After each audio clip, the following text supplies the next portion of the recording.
Richard Nixon launched the war on drugs in the 1970s. That was before BP debating even existed. This is a huge, long-term problem.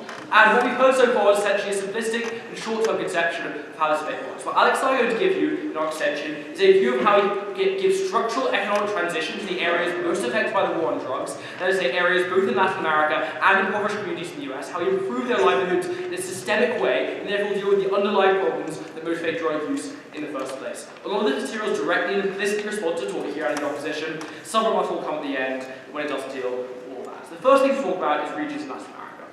What we get out of OG is effectively that war and violence are caused by the war on drugs. That's very, very bad. By stopping that war and violence, we solve some problems. And that's absolutely true. But we also hear some fairly credible pushback from OO, who note that the hold that drug cartels have in the economy is still likely to be reasonably substantial given that demand continues to exist. Alex and I are going to give you 3 reasons why an economic transition is going to happen in these regions, which means that people will live both more safe and more prosperous lives, either by continuing to grow plants producing drugs or by transitioning away from doing that. 3 things. The first is about providing fiscal accountability where currently it does not exist. Note what happens right now. If I'm a drug farmer in Mexico or El Salvador growing cocoa or growing poppy seeds, and I want to report an abuse that happens to me as a result of a drug cartel to the local government, I'm likely to be thrown in prison because of the war on drugs, because I'm doing something that's explicitly illegal. Beyond all of that, given that drug cartels have explicit incentive to cultivate extensive links with governments, given they have to do things like smuggling in order to get drugs into the US, these governments are often heavily infiltrated by these drug cartels. Both of these incentives are cut off at the point at which you have legalized issues, you don't need to worry about smuggling, and also people feel free to report themselves to people within the government who they believe are credible, because they know they're unlikely to be reported. What this means is one of the main instruments of terror that drug cartels potentially have over the areas they afflict is simply lost. That's really important. Secondly, then, we say we provide the economic means for people to transition away from using drugs whatsoever. Look, in some situations, it's possible an owner of a drug cartel, El Chapo, will come up to someone with a machine gun and say, you must grow this particular crop at this particular time for this particular reason. Ultimately, that's a minority of cases. Most people, no thank you, are rational economic actors making an active decision to grow a particular drug because that's what they see as most profitable for them and their families. How do we change that? The reason why it is the most profitable is because right now, the US heavily subsidizes and heavily mechanizes agriculture, such that basically all food crops are very, very difficult to compete with, even when you account for the far lower labour costs in the region we're talking about. Note what we're doing. This policy is a massive wealth and capital transfer towards poor farmers in countries like Mexico, Guatemala, and El Salvador. What does that mean? They can now afford to do things like buy tractors, they can now afford to do things like buy GMO seeds, they can afford to do things that allow them to actively compete on the global market, no thank you, in a trade that isn't involved with the drug cartel in any kind of way. If we want to talk about moving people away from these dangerous situations, that's how we access that benefit. Thirdly, and finally, what's also incredibly important to note is under the status quo, all business and all profit that happens as a result of growing drugs in any of the countries we're talking about, which occupies a large sector of the rural economies in many of these places, is untaxed and unregulated by the state. This is incredibly important for a number of reasons. Firstly, just the very ability to tax this means the state has a hell of a lot more ability to do things like help its citizens, redistribute wealth, do useful things like that. Beyond just that, if the state has no idea about what's happening in the economy, then it can't meaningfully gauge and alter economic policy in a way that effectively targets that. That's why in countries like Peru, there's such a focus on moving transitioning the economy away from the grey market, no thank you, towards something that's regulated and understood, because that's how you can get meaningful government and economic policy. Ultimately, the result of all of these things is pretty simple and pretty conclusive. What we do is we allow people to access economic advantage in communities which systemically have been unable to access those things. The result of that is that people are no longer kept under the iron grip of these drug cartels the way that we hear beforehand. We also stop that violence in an incredibly powerful way. We provide the structural reasons for the actual benefits that all sides of the debate want to claim in these communities where ahead. I'll take those. What do you think drug cartel leaders are likely to do when a farmer stops supplying them and starts supplying legitimate supply chains? Okay, so we've seen this happen in a whole number of industries. This is what happened after prohibition, this is what happened when gambling was legalized. We see transitions towards more legal forms of producing these things. Look, ultimately, I don't think everyone involved in a drug cartel really wants to be a mass murdering criminal. There are probably some people out there who do. A lot of them are just trying to make a living. We think it's fairly credible that when we change the incentives the way that we've laid out, we're likely to see that kind of change. The second thing I want to talk about is communities within the US, and ultimately the fact that there are lots of places within the US that have been ignored in this debate that are often in just as dire economic straits as the places outside we've been talking about. And the reason for this is twofold. The reason for this is firstly that there's simply a lack of capital in these regions, which means businesses do not want to invest because they feel they're unlikely to make substantial amounts of money for any investment that they do make. The second reason is substantial over-policing means it's very, very hard for these communities to access rights in the same kinds of ways that others do. What do we change? Once again, what's been ignored by so far in this space, that we do through a substantial capital transfer towards these communities. That is to say, we inject the capital that private enterprise isn't willing to do some of the poorest urban areas in America. What does this mean in real terms? People right now, note historically marginalized communities, often African Americans, given that the rate of African American wealth is far, far lower than the rate of white wealth, now have capital in substantial quantities for the first time ever. What does this mean? This means that people can start small businesses. This means that people can start genuinely trying to improve their communities within when capital from outside has been unable to do so. Couple this with the deterioration in terms of open leasing that we've talked about so far, and what we see is a genuine economic transition in these communities away from what we see so far. This is genuinely transformative. Insofar, and I'll take you at the end of this point, insofar as all of the problems, many of the problems related to drug use are problems fundamentally related to structural poverty in these communities. What we can do is uniquely provide a route out of that. What we can do is uniquely provide a route whereby people can access the kinds of capital to start small businesses, improve their lives, improve their futures. Take care. Sure. So if cartels control every level of government, why is your money going to make it to them? And this isn't prohibition, they have machine guns. Okay, so the idea that everyone in the Mexican government works for a drug cartel is genuinely ludicrous. There are those people who do work for drug cartels and people who do not. We give you reason to believe why those who do not will gain far more power under the status quo. That was our extension under our side. Hopefully that should be sufficient. Briefly, let's chat about revolts, but ultimately, most of O's case, we think it was basically just a run to the middle because they didn't want to steal the brunt of this debate. Two things about this that we think basically take their case out. The first thing is they claim that rehabilitation is the most important thing and can only be accessed in their side house. Reasonably well effectively dealt with by OG. One other thing to add. Non-consensual rehabilitation is very unlikely to work. Locking someone up and saying, you must rehabilitate right now, is very unlikely to cause any kind of change in people's long-term behavior. People have to believe that themselves if anything wants to happen. The second thing they say is, we want a comprehensive war on drugs. We're going to do this instead by providing capital and arms to the Mexican government, to the Guatemalan government, and so on. Newsflash, guys, this is the status quo. This is what happens right now. Most of their change in terms of changing these communities is literally already what happens, at which point they're defending the broken and awful status quo that's failed people for far too long. Look, ultimately, Alex are providing the systemic economic analysis for why these communities are going to have their lives improved. We're incredibly proud to propose. That is your remarks, and I'm now inviting the proposition to continue the arguments on the opposition side.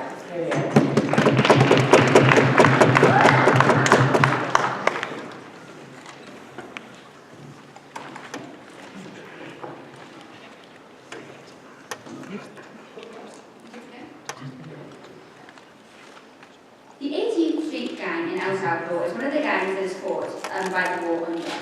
Its influence in the country is so pervasive that it was able to shut down the entire bus system in the country last summer. The government was able to do nothing about it, the economy lost 6 million. What is important to know about the 18th Street Gang? They actually only make 20% of their profits off of drugs. The other 70% comes from extortion and other low-level crimes that will continue to exist in the country, irrespective of whether or not they can deal drugs. All that happens on their side of the house is that the El Salvadoran government loses the only force that's ever capable of fighting these gangs within their countries. Recognise that a lot of these gangs will continue to exist whether or not drugs are criminalised. What happens on your side is these governments lose the only fighting force that they had that could combat these drugs, that could combat these gangs to begin with. That's going to be extension today, and we're just going to talk about why we get increased gang violence both at home and abroad, and why that is so terrible. I'm going to engage in rebuttal after some time. Okay, so why do we think we get worse outcomes in Latin American states? We think we should weigh this the most heavily, firstly because no one in Latin America, the vast majority of civilians did not consent at all to the way they've been treated. There's also the most harm going on as far as the majority of people cannot function, having terrible living conditions foisted upon them.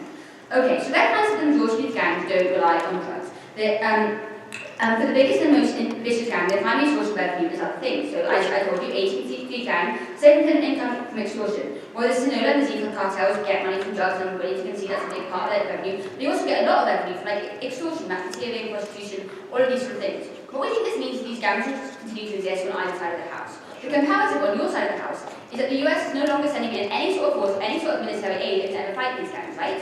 The state is not able to fight these gangs. The El Salvadoran government was not able to stop the shutdown of its buses over this summer. This means that there was no fighting force or no assistance to the government which would ever help them fight the gangs that are taking over this country. What are the impacts of that? No, thank you.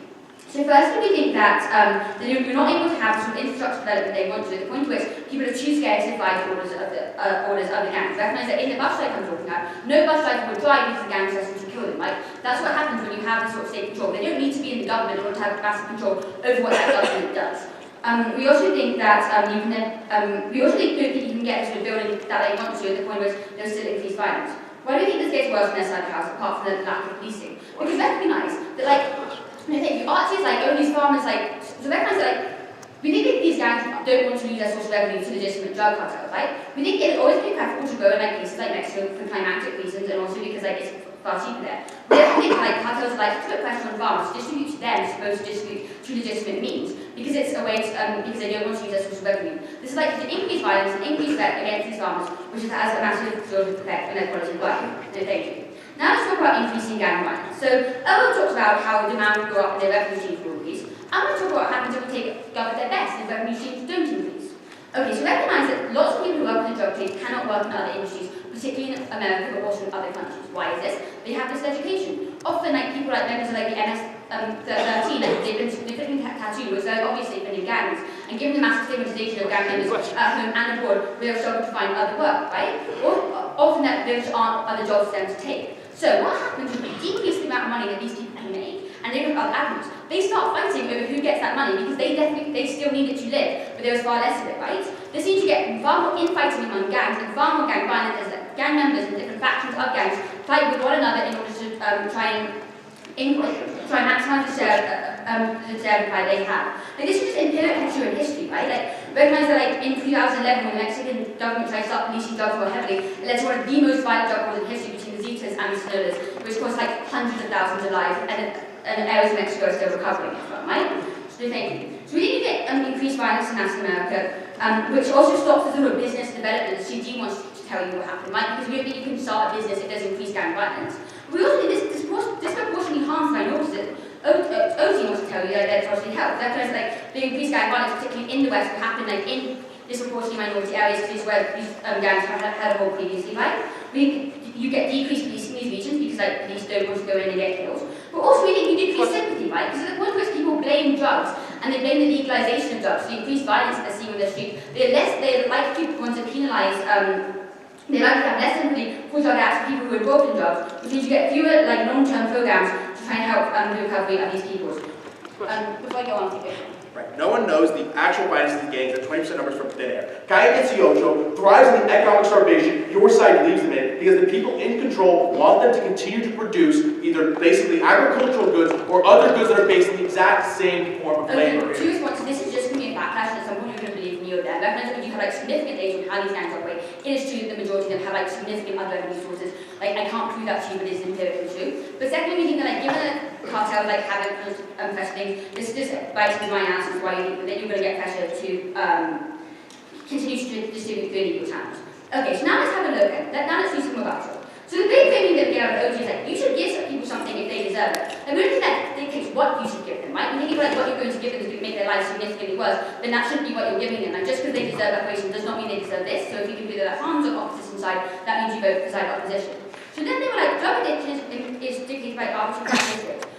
Just because something arbitrary characteristics means something more likely does not mean that you absorb the consequences of engaging in that action. For example, if you're depressed, it's harder for you to do general things like day-to-day functioning, right? Because it's harder for you to take care of your children. That does not mean if you like neglect your children, you do a bad job, you do not suffer the consequences of it. Recognize that predisposition is not the same as absolute no control over decisions. We don't think you have a degree of control over decisions, and so therefore we think that people still make the choice to do drugs at the end of the day, right? Then they were like, drug demand decrease. Okay, look, once of all, let me explain to you why we think drug consumption will increase. This means that you get all the terrible harms that OG wants to tell you were so severe when people take drugs, right? But it's like, now you're giving companies a profit incentive to market drugs to people and to try to work very, very hard to sell drugs to people. And we don't think it really matters when things are bad. Look how well cigarettes still manage to do in the majority of the world, even though people know that they're going to be dangerous. This is because these companies have massive incentives for a lot of money to decide on what demographics they're going to target and they're going to target their marketing at. We think the demographics they're going to target their marketing at are primarily minorities, people in low-income communities, right? Because we think that like there's like a history of drug consumption in these areas, and B because people and B because it seems like a sort of escape, right? So we think that like that. So we think like when we give companies more incentive, there's going to be more marketing and more people will try it. We also need to get more normalization, so less people are going to think it's a bad thing to do if everybody around you is doing it, right? We think when something seems more normal and everyone is doing it, it's just more likely to happen as well. That leads to escalation, right? And then we think that like at the point at which you have companies that rely on drugs, we're likely to get extensive lobbying on federal governments, like regulate any sort of like anti-drug consumption rankings. We think the point where if you have a common sense of addiction, they're going to lobby the government to try and like decrease any sort of programming that combats that addiction long term. You get worse outcomes for the people, compelling capital codes.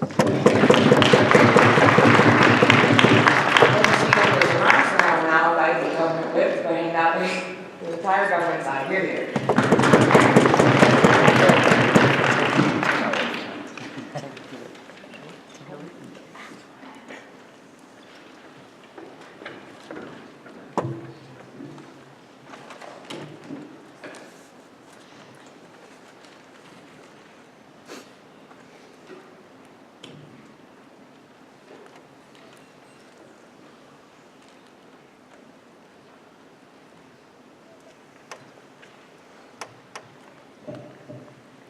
Thank you, panel. I want to speak about a couple of things in closing this debate.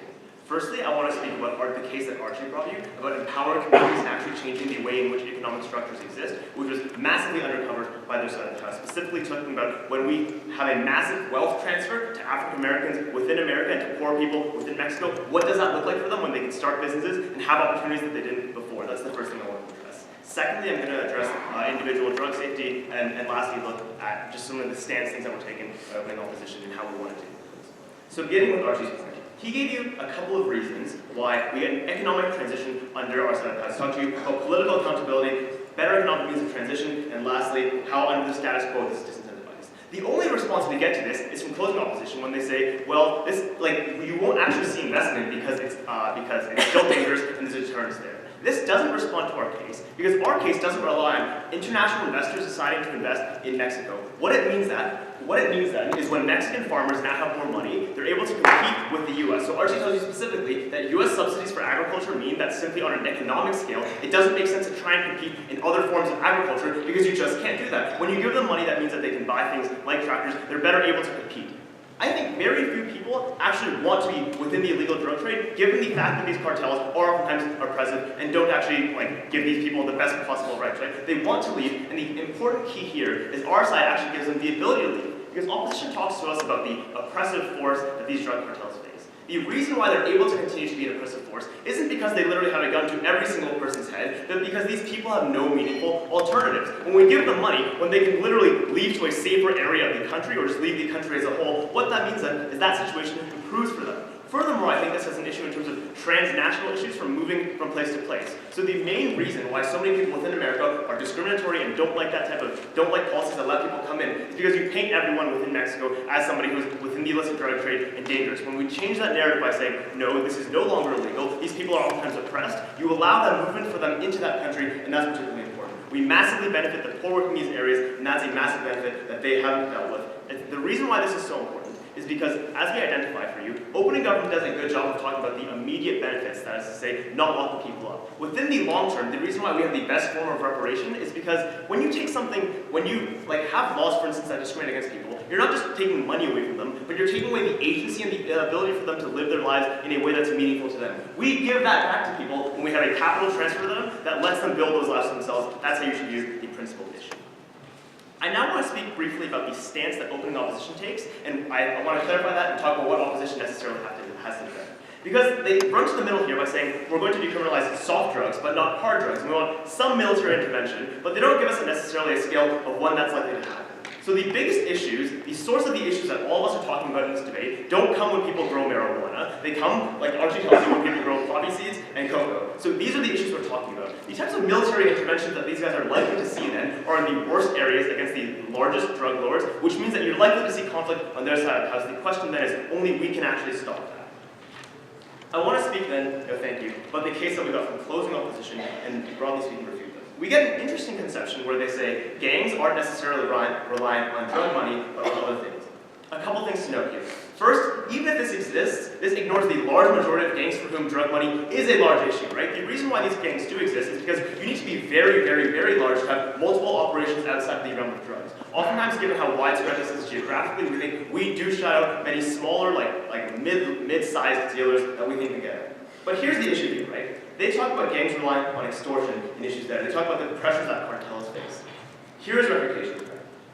The reason why these guys don't get any benefits is because these people are unwilling to cooperate with the police. The reason they're unwilling to cooperate with the police, in their best case scenario where there's a diversity of criminal networks is because they fear for their lives and they fear that they'll be thrown in jail if they cooperate. What this looks like on our side of the house then, even these people are still coerced to grow drugs and sell them to the drug dealers, is now it's no longer illegal for them to call the police, interact with them, and say, here's what I know. The reason why this information is so important is because oftentimes these local farmers do have a lot of information. They have names in terms of contacts, in terms of who they sell to. They understand how supply chains work. This is crucial information that police need to effectively crack down on drugs that we can only get on our side of the house when we decriminalize the very hardest drugs that opening opposition doesn't actually want to do. The reason why this is a unique benefit to us is if we do buy all along opposition that some level of extra scrutiny is needed, only we can get that when we have the cooperation of people on the ground. That's how you should do that. Okay. They lastly want to talk about issues of gang violence and why we get more violence on their side of the house.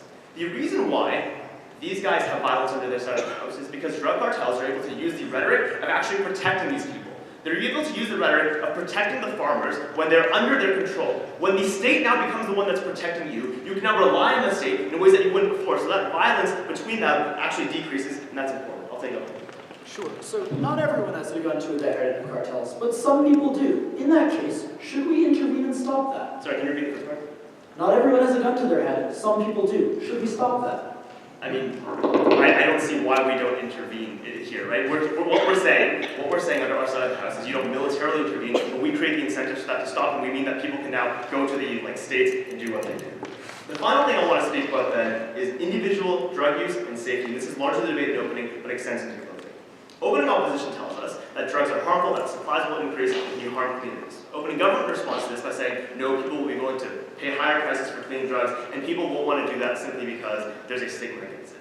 We POI the issue of scarcity. That is to say, the reason why people are oftentimes able to be held captive by drug dealers is because they're the only ones that can provide them with the drugs. This isn't just an issue of drugs, but when you're addicted to that, what that means is you're under that person's control, because literally on a physical level, you feel like you can't function if you don't work with them. The problem here then, and we're talking specifically about places in the US, is this allows for things like organized crime and turf wars, where gangs have specific areas that they want to protect because it's more lucrative. We get rid of that when you increase the supply and you move that away. The reason why we're better for communities then is because oftentimes youth that grow up in these communities don't see any meaningful alternative aside from joining these gangs that have control of power and do that. We massively shift that when we say it's now no longer legal.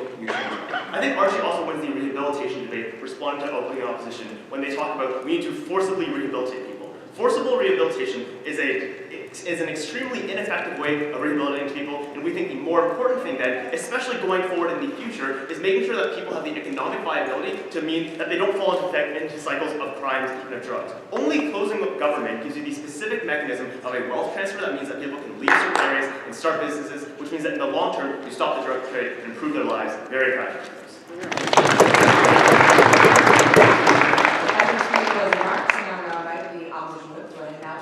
And on the entire debate, here.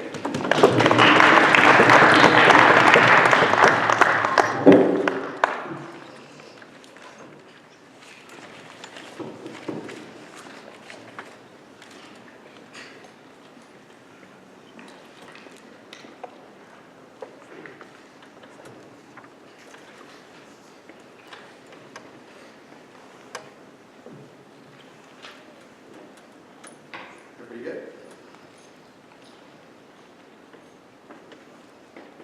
This debate wasn't about rehabilitation or legal exchanges. Both sides of the House are very happy to fund.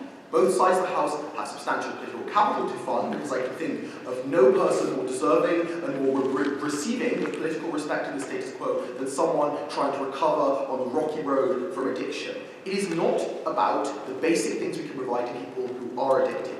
It's about two things. Firstly, what the developing world needs more, given the explicit comparative opposition sets up. One-time cash transfers, or root and branch reform that involves agents of the American state cooperating with agents of the South American states involved to remove gangs that systematically harm individuals there. And secondly, whether US citizens should have unmitigated access both to drugs produced there and domestically, given that both sides are quite happy to legalize domestic weed. They had to take a much stronger burden than just talking to you about the obvious benefits for their side. I'm going to talk about those two issues sequentially. Firstly, on the developing world. We think this should be the controlling issue of the round, given Gov give us many reasons to believe we should care about the plight of Mexicans, Hondurans, and El Salvadorians disproportionately more, given that the impact that any policy has on them, given their substantially lower social position in the status quo, is going to be greater. On this the analytical shallowness of GovBench is gobsmacking. When drugs are illegal, the market is cornered, says the DPM in an interesting Econ 101 argument. When you legalize drugs, something, the cartels mysteriously fall away overnight, and people can free market sell drugs direct to citizens of Colorado, right? I really don't need to rebut this insofar as there never was an argument for me to deconstruct in the first place. OO says cartels are entrenched. True. CG. This is not true in Mexico City. It is true in the rural heartlands where drugs are produced and sold, and presumably where this debate is relevant. Bobby tells you, sure, Alex, there are the occasional one-time Mexican drug dealers who make their money from selling drugs, but the most dangerous, most entrenched cartels, one, make most of their money from extortion, so won't go away on your side of the house even if they lose the drug revenue, but secondly, control all local infrastructure because the governments are too incompetent or poor to do it themselves. That's the way they perpetuate their long-term strength with agricultural communities, which is threatening to cut off their welfare and means you can't replace them overnight by sending a $50 million check to the Mexican Prime Minister. So, what happens in their free market world? If David flies from Austin to Bogota and tries to strike up a deal with an individual drug seller without talking to the FARC, I posit the FARC will find that drug dealer, cut off his head, place it in a big bag, and mail it to Austin, Texas. We know this because the FARC did this to residents of Colombia and South America for the 25 years that have happened prior to this day. If the US wants to build infrastructure without the FARC, I suspect they will slaughter any builders who try and set up bridges in the areas that are concerned because they literally police the surrounding area. CT's response here is laughable. Prohibition happened. Note, prohibition was accompanied by some of the largest civil society raids in history to break down and systematically deconstruct the illegal production and distribution of alcohol that was otherwise strangling the ability of legitimate domestic industries to exist, something their side is never willing to do. Mexico, to respond to this laughable CG point about building up agribusiness, can never compete with Monsanto and the most efficient and subsidized agricultural mechanism in the world, and a $250 million check will not change that on their side of the house. If anything, agriculture just creates a new revenue stream that is diversified for Sinaloa, insofar as they can hold the gun to the head of the domestic producer who has no choice and say, do this if it's cheaper for us, or do this if it's cheaper for us, and now you have two options rather than one. Also, agriculture is a dire industry to put Mexico into, insofar as America could increase subsidies overnight and Mexico's entire industry collapses, much better support export-led manufacturing growth, which is what they do in status quo, no thanks to GovBench. So, what can our side do? OO tells you in general they'll make the military do things better. Specifically, we told you that there'd be extensive military infrastructure capable of reporting without fear, because when the only people you can report to are the corrupt local government or the warlords who will kill you, I suspect having a military figure who's prepared to defend your house might make you more willing to talk up the kinds of abuses that CG talked to you about, but also the ability to replace gang infrastructure and welfare root and branch by having the military systematically hand out those kinds of resources, something that cash on their side can never substitute for.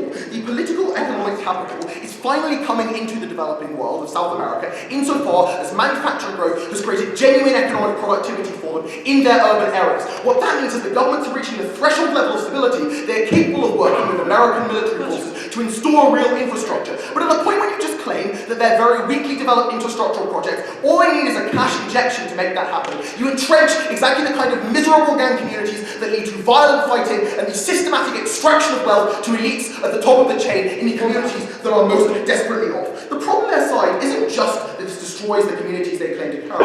It also shows that cash transfers to the developing world are wasteful and makes the totemic industry of Mexico a drug dealer, which I suspect will not weigh well on the minds of Trump voters when they're considering whether to continue allowing refugees from the drug trade of South America. Specifically, therefore, we told you again that the future harms and the way that these people are perceived and the likelihood of them being able to flee the miserable circumstances that will occur on either side are substantially weaker on their side than our side. We are very clearly winning on this exceptionally important argument. Before that, opening. If Monsanto is so good at producing agricultural goods, then why won't they be able to produce the agriculture of producing drugs at a price that is lower than anything else that these South American countries could, as a result of reducing all the capital flow that you're so concerned about? So they would do it in America because America has much more sophisticated infrastructure, and you already told us the transport costs are quite expensive. If they tried to do it in the agricultural communities of South America, they would all be killed. So let's talk about the domestic world now. OO does a pretty good job of demonstrating that the somewhat interesting argument from OG that drug sellers know aren't exactly innocents out of Les Miserables, right? The idea that if you are pushing people into misery, you you were somehow exempt because you also were poor seems ludicrous to me, given you were pushing lots of other poor people into addiction and destroyed lives. But we give you specific reasons these harms matter. Firstly, that on their side you can consume anything from heroin to PCP, which literally makes you think your face is made of paper mache and you want to rip it off, in unlimited quantities, both because the prices go down with drugs and because lobbying and marketing goes up, cutting against the rehabilitation and prevention efforts they talked about, an argument we gave you and wasn't responded to, which wreaks harms on these people themselves and their unconsented families and social communities that are more ripped apart on their side than on ours. Even if our programs are largely less effective, they get far more people addicted and worsened in the first place. Secondly, even if the quantity stays the same, what we tells you, and it is not responded to, that domestic distributors are likely to break into violent infighting when their revenue streams decline by 2/3, which means you lose all public sympathy for people addicted to drugs because the fact that drugs have been legalized is associated with the massive violence occurring on the streets of Los Angeles, killing tens of thousands of vulnerable people.